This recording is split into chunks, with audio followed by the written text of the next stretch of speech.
Tværsam er en Agenda 21-forening, det vil sige en forening, der står for miljø og natur og genbrug for klimaforandring.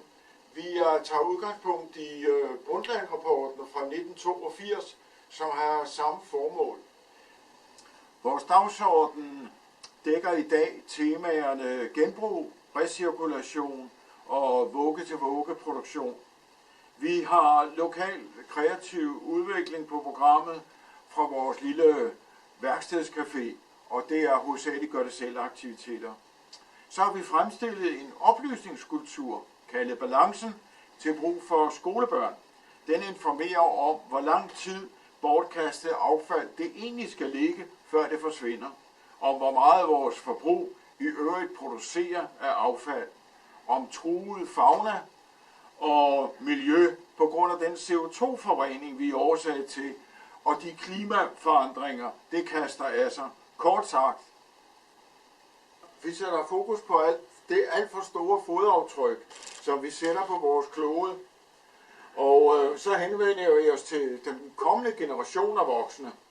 Balancen for natur og mennesker. Vi har suppleret med en udstilling om kreativ brug af naturen sammen med Affald Plus' 6 kommuner, som har lavet en fantastisk stor, flot udstilling op på det, der hedder Yderzonen i Næstved, omkring affald og natur og genbrug. Og herudover så støtter vi en masse foreninger med de midler, vi er i stand til at skaffe, og det drejer sig om Læger Uden Grænser, det drejer sig om Amnesty International, WWF, Greenpeace, Danmarks Naturfredningsforening og Avares, Verdens Skove og Mellemfolkeligt Samvirke, Action Aid, samt Red Barnet og Røde Kors og Folkekirkens Nødhjælp. De sidste er vi medlemmer af, de første støtter vi med et regulært beløb. Og vores kreative genbrugsværksted, det kan bruges af alle, ligesom vi her selv kreerer noget, som vi sælger ud fra Geocenteret. Vi sætter fokus på det alt for store fodaftryk, som vi sætter på vores klode, ved også at henvende os til den kommende generation af voksne. Balancen for natur og mennesker, det er vi suppleret med en udstilling om kreativ brug af naturen sammen med Affald Plus. De 5-6 kommuner, som på Sjælland udstiller sammen med Yderzonen Næstved omkring miljø og natur.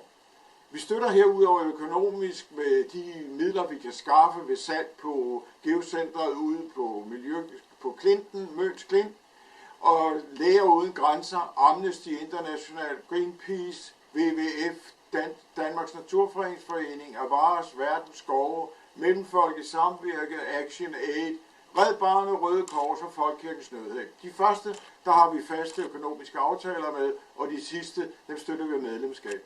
Vores kreative genbrugsværksted kan bruges af alle, det er gratis, ligesom vi selv her kreerer og bruger det, vi skal arbejde med i forbindelse med udstillingen på Geocenteret. Vi kan jo også svejse, men udover det, så tilbyder vi oplysning til skolebørn, og vi besøger Yderzonen, og det er jo en 1000 kvadratmeter stor udstilling om miljø og genbrug og natur, hvor eleverne kan indhente en fantastisk inspiration til deres eget arbejde med genbrug og natur. Og ellers kan du besøge os på tværsam.dk eller omstillingstid nu, og Yderzonen, den kan du se på yderzonen.dk. Slut!